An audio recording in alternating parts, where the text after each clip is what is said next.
Halo semua, kami mahasiswa jurusan Administrasi Publik 2019 Universitas Jenderal Sudirman. Di sini, kami ingin menampilkan sebuah video mengenai inovasi pelayanan publik di Kabupaten Banyumas melalui Mall Pelayanan Publik untuk memenuhi tugas mata kuliah birokrasi dan governansi publik. Sebelum ke pembahasan, yuk kenalan dulu. Pertama, ada Cindy Octavia Dwi Nugraha dengan NIM F1B019099. Lalu, Nur Latifah dengan NIM F1B019108. Dan Amanda Ramadhaniati dengan NIM F1B019114. Kita mulai dengan birokrasi. Apa sih birokrasi itu? Yuk kita lihat lebih lanjut lagi. Birokrasi menurut Almond dan Powell adalah sekumpulan tugas dan jabatan yang terorganisir secara formal, yang saling berhubungan dalam jenjang yang kompleks di bawah pembuat tugas atau peran formal. Kemudian, menurut Max Weber adalah suatu bentuk organisasi yang penerapannya berhubungan dengan tujuan yang hendak dicapai. Birokrasi ini dimaksudkan sebagai suatu sistem otoritas yang ditetapkan secara rasional oleh berbagai macam peraturan untuk mengorganisir pekerjaan yang dilakukan oleh banyak orang. For your information, Max Weber ini merupakan salah satu tokoh yang terkenal dalam birokrasi loh. Berdasarkan beberapa penjelasan tadi, maka dapat disimpulkan bahwa birokrasi adalah sebagai suatu sistem otoritas yang ditetapkan secara rasional oleh berbagai macam peraturan untuk mengorganisir pekerjaan yang dilakukan oleh banyak orang. Birokrasi inilah yang merupakan unsur terpenting bagi pertumbuhan dan perkembangan organisasi, karena organisasi merupakan alat untuk mencapai suatu tujuan tertentu. Sekarang, kita melangkah satu petak ke good governance. Apa sih good governance itu? Good governance atau tata kelola pemerintahan yang baik adalah suatu kesepakatan menyangkut pengaturan negara yang diciptakan bersama oleh pemerintah, masyarakat, dan sektor swasta, di mana kesepakatan tersebut mencakup pembentukan seluruh mekanisme, proses, dan lembaga-lembaga di mana warga dan kelompok-kelompok masyarakat mengutarakan kepentingan mereka, menggunakan hak hukum, memenuhi kewajiban dan menjembatani perbedaan-perbedaan di antara mereka. Ada 3 stakeholder dalam good governance, yaitu state, swasta, dan civil society. Peran negara di sini sebagai pihak yang menciptakan lingkungan politik dan hukum yang kondusif. Sementara, peran sektor swasta itu menciptakan pekerjaan dan pendapatan, sedangkan masyarakat berperan positif dalam interaksi sosial, ekonomi, dan politik. Lalu, apa sih kaitan antara birokrasi dengan good governance itu? Terwujudnya good governance di Indonesia tidak dapat dilepaskan dari berhasil tidaknya kinerja birokrasi. Keduanya mempunyai korelasi yang positif dalam arti saling memengaruhi kinerja birokrasi, dan pemberdayaan masyarakat yang semakin bagus akan berpengaruh positif terhadap pembangunan. Hubungan yang bersinergi antara pemerintah dan masyarakat akan menghasilkan suatu pemerintahan yang kuat yang didukung oleh masyarakat. Untuk itulah diperlukan adanya interaksi yang saling memperkuat antara pemerintah dan masyarakat guna menciptakan kemajuan ekonomi nasional. Good governance sebagai tata kelola pemerintahan yang baik pastinya mempunyai prinsip. Sekiranya ada 9 prinsip-prinsip good governance menurut UNDP, yaitu yang pertama ada partisipasi. Adanya keterlibatan warga negara dalam segala tahap kebijakan. Yang kedua, penegakan hukum. Seluruh aturan hukum dan perundang-undangan harus berkeadilan, ditegakkan dan dipatuhi oleh seluruh masyarakat. Yang ketiga, transparansi. Terbukanya akses bagi semua pihak yang berkepentingan terhadap setiap informasi. Yang keempat, daya tanggap. Meningkatkan kepekaan para penyelenggara pemerintahan terhadap aspirasi masyarakat tanpa kecuali. Yang kelima, berorientasi pada konsensus. Pemerintah bertindak sebagai penengah bagi berbagai kepentingan yang berbeda untuk mencapai konsensus atau kesempatan yang terbaik. Yang keenam, keadilan atau kesetaraan. Pemerintah memberi peluang yang sama bagi setiap anggota masyarakat untuk meningkatkan kesejahteraannya. Yang ketujuh, efektivitas dan efisiensi.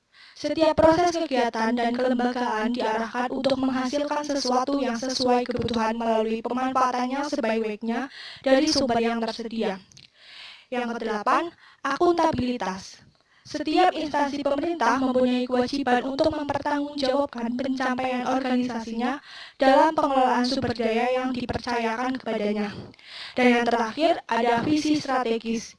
Pemimpin dan masyarakat memiliki perspektif yang luas dan jangka panjang tentang penyelenggaraan pemerintahan yang baik dan pembangunan.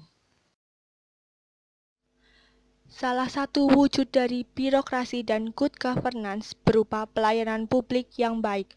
Akan tetapi, pelayanan publik di Indonesia kurang maksimal, mulai dari kualitas pelayanan yang buruk hingga kasus korupsi yang merajalela. Sudah sangat membuktikan bahwa birokrasi di Indonesia belum bisa mencapai good governance sebagai tata kelola pemerintahan yang baik.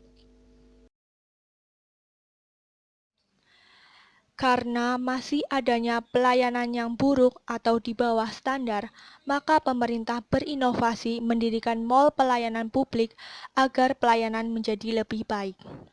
Mall pelayanan publik yang disingkat dengan MPP adalah tempat berlangsungnya kegiatan atau aktivitas penyelenggaraan pelayanan publik atas barang, jasa atau pelayanan administrasi yang merupakan perluasan fungsi pelayanan terpadu baik pusat maupun daerah serta pelayanan badan usaha milik negara atau badan usaha milik daerah atau swasta dalam rangka menyediakan pelayanan. Dengan adanya mall pelayanan publik, pelayanan menjadi lebih efisien, efektif, terintegrasi, mudah, modern, dan cepat.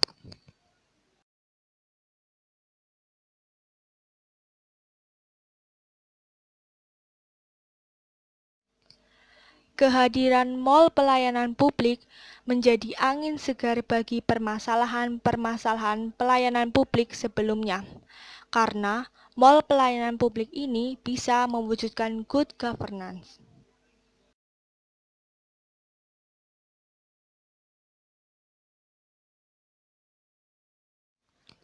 Dalam hal ini, kami akan membahas mengenai mall pelayanan publik di Kabupaten Banyumas. Mall pelayanan publik Kabupaten Banyumas terletak di area yang cukup strategis yaitu di Jalan Dr. Angka nomor 45 Karangkobar, Sokanegara, Kecamatan Purwokerto Timur. Mall pelayanan publik Kabupaten Banyumas menyediakan 203 jenis pelayanan yang terdiri dari berbagai instansi. Di antaranya, Dinas Penanaman Modal dan Pelayanan Terpadu Satu Pintu atau biasa disingkat dengan DPMPTSP. Kemudian ada Gerai Provinsi Jawa Tengah, lalu Bank Jateng. Selanjutnya yang keempat ada Badan Pelindungan Pekerja Migran Indonesia atau BP2MI Jateng. 5. Polresta Banyumas, 6. Kejaksaan Negeri Purwokerto, 7. Pengadilan Negeri Purwokerto, 8. Taspen, 9. BPJS Kesehatan, 10. BPJS Ketenagakerjaan, 11. Kantor Imigrasi, 12. Kanwil Kemenkumham, 13. Kementerian Agraria dan Tata Ruang atau Badan Pertanahan Nasional, 14. Kantor Kementerian Agama, 15. Kejaksaan Negeri Banyumas, 16. Pengadilan Negeri Banyumas, 17. KPP Pratama, dan 18. Lokapom.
Mall ini sudah mulai dibuka, soft opening pada tanggal 28 Desember tahun 2018. Di sini kami melayani ada 104 perizinan atau pelayanan publik yang ada di sini, yang itu semua diselenggarakan oleh 10 dinas daerah, OPD daerah Kabupaten Banyumas, 1 dinas dari provinsi, dan kemudian 7 instansi vertikal.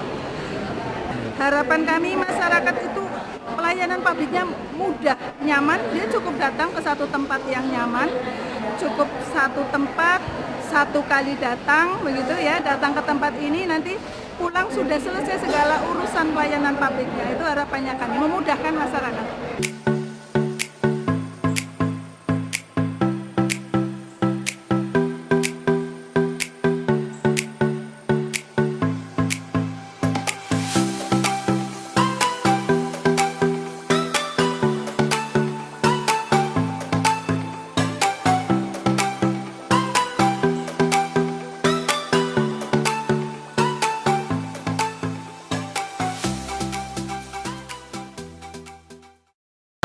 Secara keseluruhan sih bagus ya Mas, maksudnya lebih baik dari yang sebelumnya lah, karena kan di sini semua sekarang satu tempat. Jadi ngurus apa-apa udah enak, tinggal datang ke sini aja. Untuk masalah perizinan gitu. Harapannya sih ini harapan saya semoga ke depan bisa pelayanannya terus bisa seperti ini gitu. Maksudnya bisa satu pintu terus, bisa ngurusin apa aja lebih enak lah. Ini baru pertama kali ya saya kesini. Bagus pelayanannya, pegawainya juga ramah-ramah dan cepat.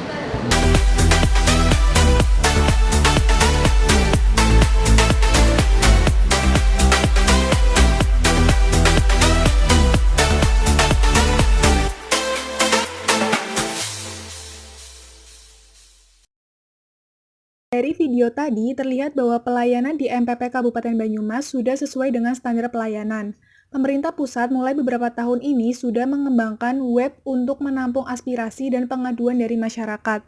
Dan pemerintah Kabupaten Banyumas juga sudah mulai menggunakan web pelayanan aspirasi dan pengaduan online rakyat akan pelayanan yang diberikan. Dan inilah cover dari pelayanan aspirasi dan pengaduan online rakyat atau yang disingkat dengan lapor. Oleh karena itu, masyarakat Banyumas bisa memberikan saran atau kritik yang membangun terkait pelayanan publik yang ada di Banyumas dengan mengakses di www.lapor.go.id. Jadi, MPP menjelaskan persyaratan yang harus dibawa oleh pengguna layanan sesuai dengan jenis layanan yang ingin diterima, diimbangi dengan proses yang mudah dilakukan oleh pengguna layanan dan waktu yang diberikan pun saat memberikan pelayanan cukup cepat. MPP Kabupaten Banyumas menghadirkan pelayanan kepada masyarakat dengan kualitas yang baik, yang kemudian dapat memposisikan pemerintah sebagai representasi publik dengan membangun institusi publik yang berintegrasi, responsif, dan baik dalam pengelolaan kebijakan publik. Sekian untuk video kali ini. Semoga video ini bermanfaat ya. Jangan lupa like and share ya teman-teman, karena satu like dari kalian sangat berharga bagi kami. Stay safe and stay healthy everyone.